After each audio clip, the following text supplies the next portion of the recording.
एक व्यक्ति हाथियों के कैंप से होकर गुजर रहा था। चलते चलते उसका ध्यान इस बात पे गया कि हाथी ना तो पिंजरों में कैद थे और ना ही किसी जंजीर से बंधे थे। हाथियों को कैंप से भागने से जिस एक चीज ने रोक रखा था वो थी एक कमजोर सी रस्सी, जिसका एक सिरा हाथी के पैर से और दूसरा सिरा खूंटे से बंधा था। ये दृश्य देख के वो व्यक्ति चकरा गया और थोड़ा सा कंफ्यूज आ गया। उसे ये बात समझ में नहीं आ रही थी कि आखिरकार ये हाथी इस कमजोर सी रस्सी को तोड़कर कैंप से क्यों नहीं रफू चक्कर हो जाते। ऐसा करना तो दूर, हाथी तो ऐसा करने की कोशिश भी नहीं कर रहे थे। उन्हें देखकर तो ऐसा लगता था कि उनके पैर में रस्सी नहीं जंजीरें हैं।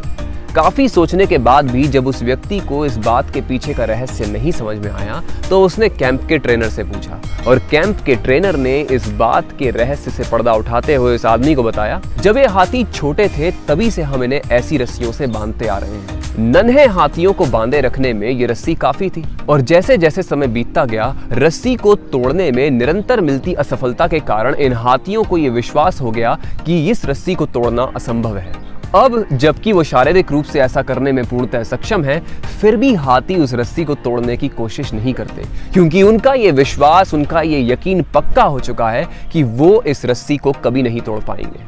दोस्तों, एक कहानी हमें एक बहुत ही महत्वपूर्ण चीज बताती है, आप जैसा सोचते हैं और विश्वास करते हैं वैसी ही आपकी हकीकत बन जाती है। किसी भी काम को सफलतापूर्वक करने से पहले आपको मन में ये विश्वास पक्का करना होगा कि आप उस काम को कर सकते हैं। तो जीवन में आपके पास कुछ हो ना हो, विश्वास भारी मात्रा में होना चाहिए। इसी के साथ आपसे विदा लेता हूं, फिर मिलूंगा एक नई कहानी के साथ। तब तक के लिए इस कहानी पे जरूर कीजिएगा गहन चिंतन।